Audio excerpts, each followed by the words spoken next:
महर्षि उड़िया बाबा को भी एक उपासक ने प्रश्न किया था कि महाराज जी, मन कैसे रुके? तो उड़िया बाबा ने उत्तर दिया, नियम पालन से। यदि हम नियम पर दृढ़ रहें तो मन हमारा क्या कर सकता है? नियम तो परमात्मा देखता है, हम लोग नियम पर दृढ़ नहीं रहते, इसी से हमारे देश की दुर्दशा है। संध्या वंदन तक का नियम जाता रहा है, भजन करने के लिए नियम की बड़ी आवश्यकता। हाँ, बड़े नियम की आवश्यकता है। तो जैसे प्रातः काल से सायंकाल तक की हर व्यक्ति की अपनी एक दिनचर्या होनी चाहिए। ऐसा नहीं कि आज हम 4 बजे उठे, कल 7 बजे उठे, पर फिर मन को आप कंट्रोल नहीं कर पाएंगे।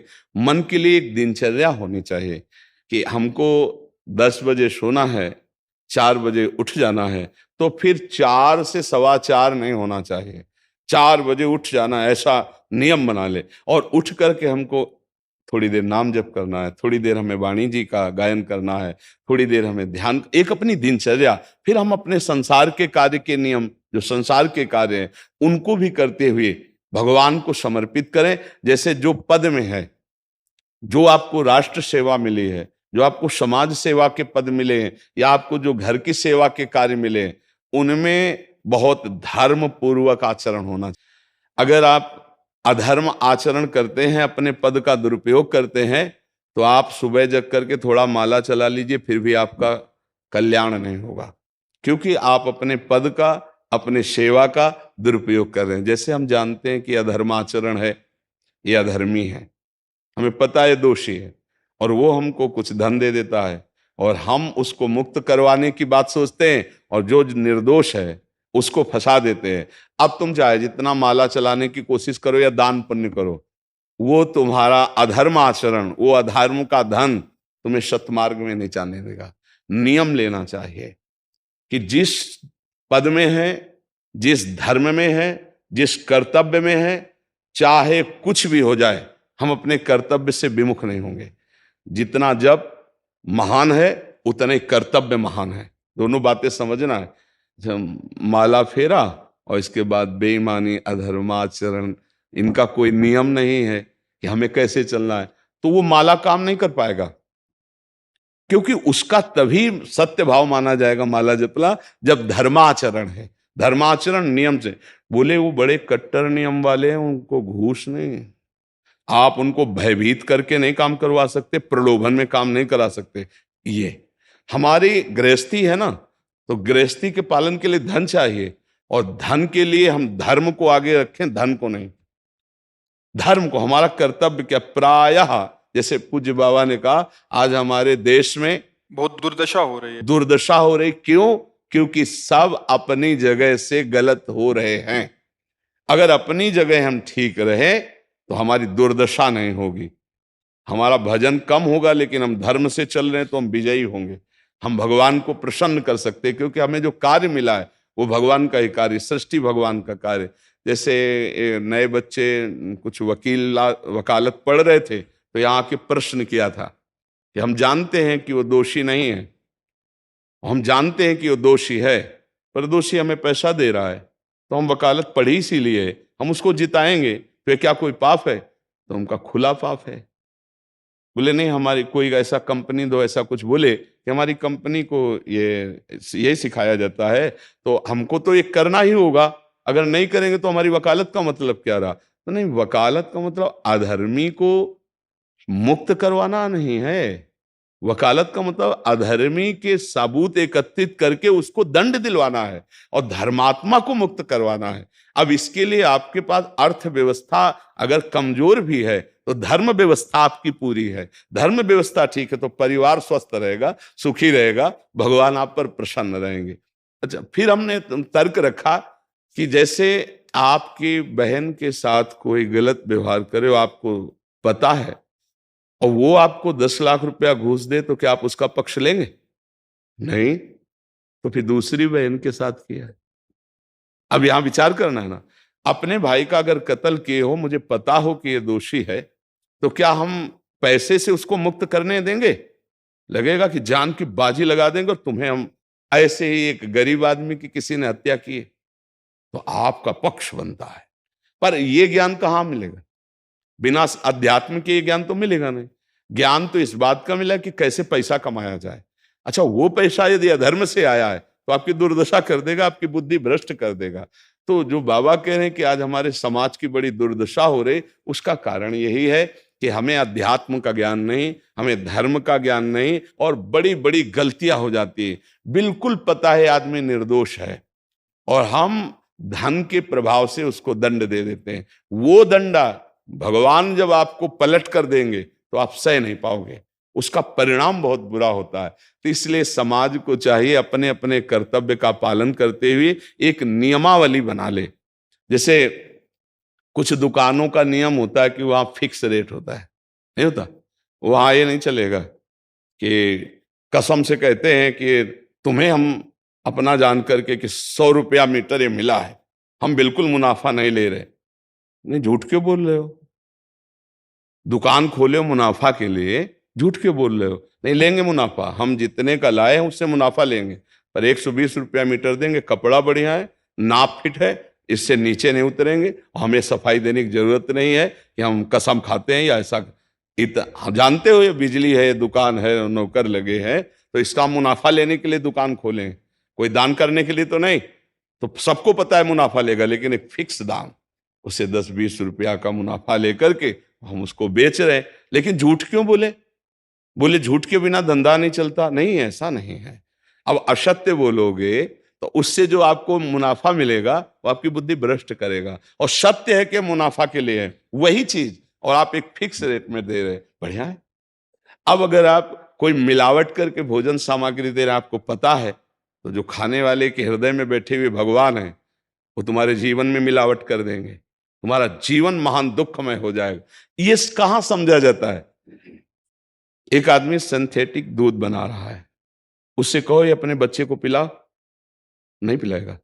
फिर ये दूसरे का बच्चा जब पिएगा तो उसकी हालत क्या होगी? दूसरे शरीर में जाएगा तो हालत क्या होगी? वो केवल धन की बुद्धि रख रहा है। एक आदमी घी में केमिकल मिला रहा है, एक ऐसे अभक्ष्य पदार्थ मिला है, वो स्वयं नहीं खाएगा, लेकिन वो होटलों में भेजा जाएगा, हजारों लाखों लोग खाएंगे, बीमारी बढ़ेगी, उसको रुपया से मतलब है। ये चीज, ये दुर्दशा हर जगह धर्म का ज्ञान न होने के कारण फैल रही, नहीं फैल रही। एक मरीज बीमार है, असली दवाओं में पैसे ज्यादा है, नकली दवा लेकर के असली के दाम में बेच देना, उसको बिल्कुल फायदा ना होना।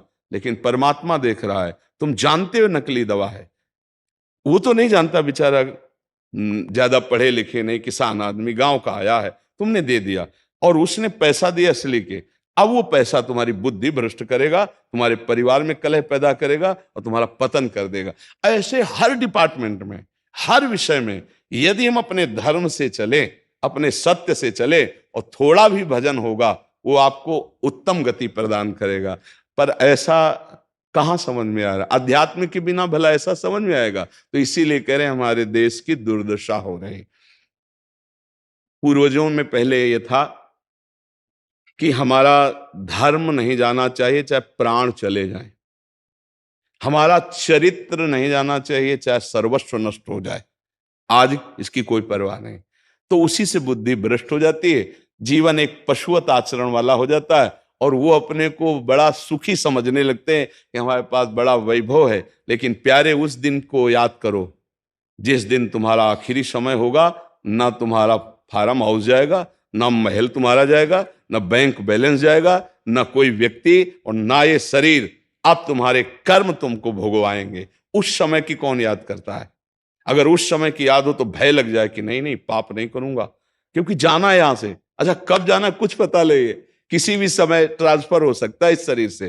तो हमें लगता है कि महापुरुषों के जो वचन है कि हमें एक नियम से जीवन जीना चाहिए, धर्म पूर्वक जीवन जीना चाहिए, अपने कर्तव्य का पालन करना चाहिए। जो हमारे लिए कर्तव्य, आज प्रायः धन प्रधान बुद्धि होने के कारण कर्तव्य स्वाहा हो रहा है।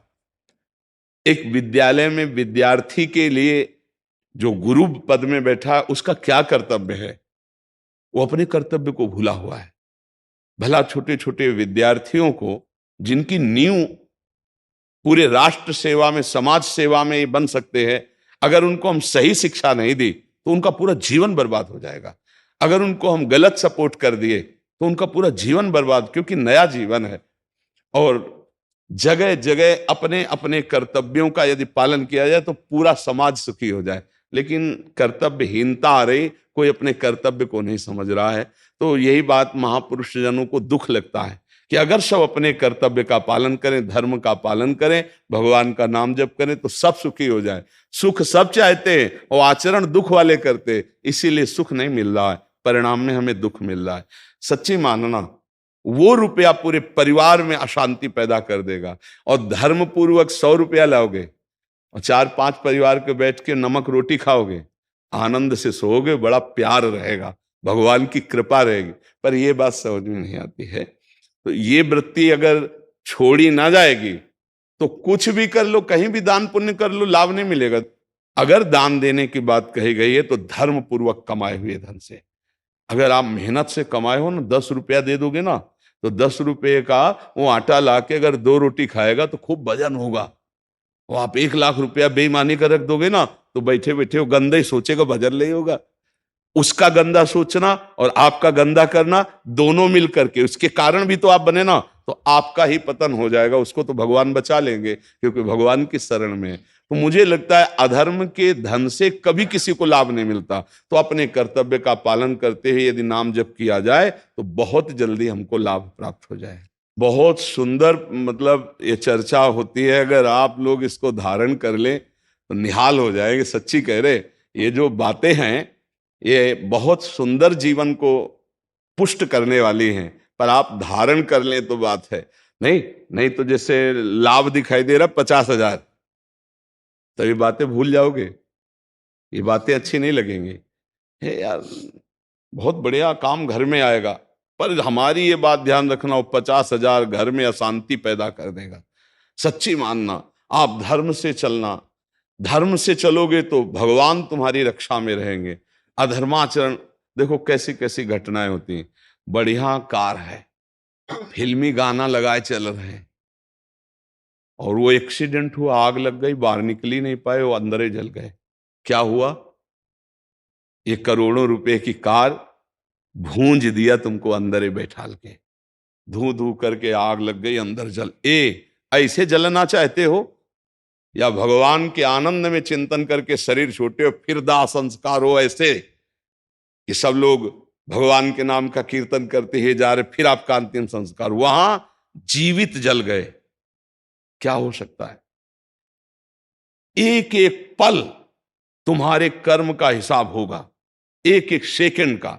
ऐसे कर्म करो कि हमारा अच्छा हिसाब हो, बुरा हिसाब। ये मत समझो कोई देख नहीं रहा, वो देख रहा है जिसको हिसाब कर रहा है, वो देख रहा है। उसके लिए कोई वकील या किसी सबूत की जरूरत नहीं होती, वो सर्वांतर्यामी आपके अंदर बैठे ही देख रहा है। तो सदैव जैसे सत्संग सुन रहे हैं, तो अगर हाथ जोड़ के प्रार्थना है, थोड़ी भी बात मान लोगे तो आप सच्चे सुख के मार्ग में चलने लगोगे।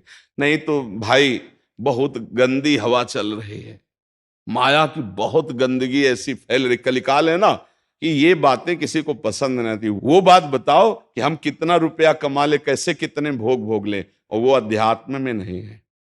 आपको सच धोखे में मत रहना, अध्यात्म में है। जितना आप धर्म से चलोगे उतना सुखी होगे, और लोक में है जितना धन मिल जाएगा उतना सुखी माना जाएगा। लेकिन वो सुख नहीं है, वो चंद मिनट के लिए हाइलोजन की तरह जलेगा, फ्यूज हो जाएगा। और धर्मात्मा दीपक की तरह जलेगा, पर बहुत काल तक चलता रहेगा। इन बातों का चिंतन कीजिए, खूब नाम जप कीजिए और भगवान के भरोसे रहिए, गंदे आचरण मत कीजिए।